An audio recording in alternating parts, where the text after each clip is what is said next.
भाजी इतकी टेस्टी असावी की खाणाऱ्यानेही नक्कीच ही भाजी घरी बनवलेली आहे ना म्हणून विचारायला हवं. प्रत्येक घासाला तुमचं कौतुक हे होणारच. आज आपण भरलेल्या वांग्याची रेसिपी तयार करणार आहोत. ते सुद्धा मोजक्या साहित्यामध्ये आणि घरी करणं खरंच शक्य आहे का? तर हो, इतकी चमचमीत अशी ही भाजी तयार होणार आहे की पाहुणे मंडळी ही रेसिपी नक्कीच तुम्हाला विचारतील. चला तर मग बोलण्यात वेळ न घालवता आपण लगेचच रेसिपीला सुरुवात करूया. तर आता सर्वात आधी इथे भरलेली वांगी आपल्याला तयार करायसाठी पाववाटी शेंगदाणे तव्यावर छान हलकेसे त्यावर डाग पडेपर्यंत भाजून घ्यायचे आहेत. तर इथे आपल्याला शेंगदाणे छान खमंग असे भाजायचे आहेत, म्हणजे भाजीलाही छान टेस्ट येते. तर इथे बघा आता यावर हलकेसे डाग पडायला सुरुवात झालेली आहे. तर आता हे शेंगदाणे आपण काढून घेणार आहोत. तर हे शेंगदाणे फार जास्त असे काळपट नाही करायचे, पण हलकेसे डाग यावर पडू द्यायचे आहेत. आता हे मी काढून घेते एका ताटामध्ये आणि नंतर याच तव्यावर मग आपण पुढचं साहित्य भाजून घेणार आहोत. तर असं एक एक करत साहित्य आपण भाजून घेणार आहोत. बघा असे शेंगदाणे भाजून घ्यायचे. तर आता याच तव्यावर आपण सुक्या खोबऱ्याचे काप घालणार आहोत. तर इथे 2 चमचे मी सुक्या खोबऱ्याचे काप घेतले. मोठे काप जर असतील सुक्या खोबऱ्याचे तर मग 7 ते 8 काप घेतले तरीही चालतील. आता यावर अर्धा चमचा तेल घालून घेतलेलं आहे. तसं तर सुक्या खोबऱ्यालाही तेल सुटतं, पण थोडं तेल घातल्यामुळे ते छान असे तांबूस रंगावर लगेचच भाजल्या जातात. आता सुकं खोबरं भाजल्यानंतर ते सुद्धा आपण काढून घेणार आहोत. आणि याच तव्यावर मग आपल्याला हिरव्या मिरच्या घालून घ्यायच्या आहेत. तर इथे 7 ते 8 हिरव्या मिरच्या मी घालून घेतलेल्या आहेत. यावर सुद्धा पाव चमचा तेल घालून घेणार आहोत आणि हलकेसे डाग पडेपर्यंत भाजून घेणार आहोत. तर नेहमीप्रमाणेच तुम्हाला रेसिपी थोडी जरी आवडली तर एक लाईक करून चॅनललाही सबस्क्राईब करायला विसरू नका. तर इथे हिरवी मिरची ही तिखट असल्यामुळे मी 7 ते 8 हिरव्या मिरच्या घेतलेल्या आहेत. तुम्ही तुमच्या अंदाजानुसार प्रमाण कमी अधिक ठेवू शकता. आता इथे 7 ते 8 लसूण पाकळ्या आणि अर्धा इंच आलं घेतलेलं आहे. तसंच थोडीफार कोथिंबीरसुद्धा घेतलेली आहे. आता हे सर्व साहित्य आपण हिरव्या मिरचीबरोबर छान असं भाजून घेणार आहोत.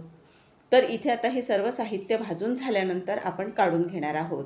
तर भाजीसाठी लागणारं हे संपूर्ण साहित्य आपण एका प्लेटमध्ये काढून घेतलेलं आहे. हिरवी मिरची, लसूण, आलं, शेंगदाणे, सुके खोबऱ्याचे काप. आता हे सर्व साहित्य मिक्सरच्या भांड्यामध्ये घालून घेतलेलं आहे थोडं थंड झाल्यानंतर.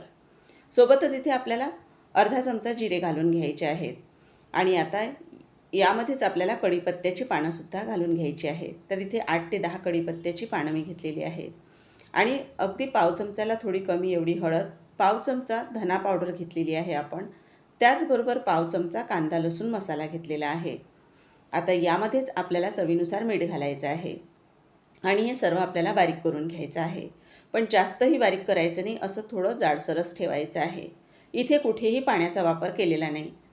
तर हिरव्या मिरचीचा जो ओलावा असतो त्यामुळे बघा हे आपलं शेंगदाण्याचं जे कूट आहे किंवा इतर साहित्य तर ते हलकंसं ओलसर होतं आणि आपण सर्व साहित्य तेल घालून भाजलेले होते, त्यामुळे यामध्ये वरून तेल घालण्याची गरजही पडत नाही. आता बघा इथे छान आपण हिरवीगार ताजी अशी वांगी घेतलेली आहेत. तर इथे 1 पाव वांगी मी घेतलेली आहेत. आता ही वांगी आधी मी धुवून घेतलेली आहेत, पुसून कोरडी करून घेतलेली आहेत. तर आता आपण सर्व साहित्य आधी तयार करून घेतलेलं होतं आणि आता वांगं आपण इथे वांग्यांना काप देऊन घेणार आहोत. त्यामुळे आता ही परत धुण्याची गरज नाही मग वांगं. तर आता इथे बघा याला उभा आणि आडवा असा काप देऊन घ्यायचा. वांग्याला जर काटे असतील तर ते काढून घ्यायचे. तर इथे वांगं अजिबातही आतून किडकं नाही, पांढरी शुभ्र असे हे वांगे आहेत. देठाचाही थोडासा भाग आपण वरचा जो वांग्याचा आहे तो असा काढून घेतलेला आहे. तर आता ही वांगी आपण पाण्यामध्ये घालणार नाही आहोत, तसेच ठेवणार आहोत. आधीच वांगी धुवून कोरडी करून घेतलेली होती आपण. तर बघा दुसरंही वांगं छान असं पांढरं शुभ्र आहे. आता आपण वांग्यामध्ये भरण्यासाठी सारण तयार करून घेतलेलं आहे. तर यामध्ये आपल्याला सारण आता भरून घ्यायचं आहे. आता इथे हे सारण बघा थोडंसं ओलसर आहे. हिरवी मिरची, लसूण, आलं यामध्ये आहे, कोथिंबीर आहे, त्यामुळे त्या सर्व साहित्याचा ओलावा इथे आपल्या शेंगदाण्याच्या कुटाला आलेला आहे. त्यामुळे तुम्हाला वरून जास्तीचं तेल अजिबातही इथे वापरायची गरज पडत नाही. सर्व वांगी आपण याच पद्धतीने तयार करून घेतलेली आहेत भरून सारण आणि थोडं सारण शिल्लक राहिलेलं आहे, ते आपण भाजीमध्ये वापरणार आहोत. तर आता इथे सर्व साहित्य तर आपण तयार करून घेतलेलं आहे. आता आपण भाजी फोडणीला घालणार आहोत. तर इथे भाजीसाठी कढईमध्ये तेल घालून घेतलेलं आहे.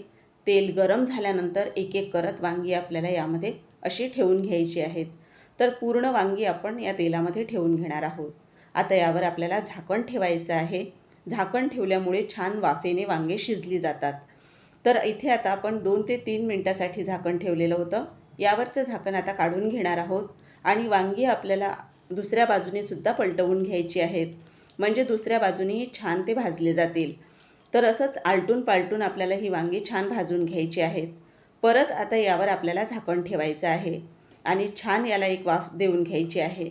तर इथे गॅसची स्पीड कमीच ठेवलेली आहे आणि 2 मिनिटानंतर परत आपण इथे झाकण काढून घेणार आहोत. तर वांगी बघा मी 1-2 वेळा असे आलटून पालटून छान असे हे पलटवून घेतलेले होते आणि भाजून घेतलेले होते. तर आता इथे तुम्ही बघू शकता छान रंग आलेला आहे वांग्यांना. वांगं मी थोडं बाजूला सरकवलेलं आहे आणि जिथे तेल आहे त्यामध्ये मी पाव चमचा इथे जाडसर कुटलेलं जिरं घातलेलं आहे.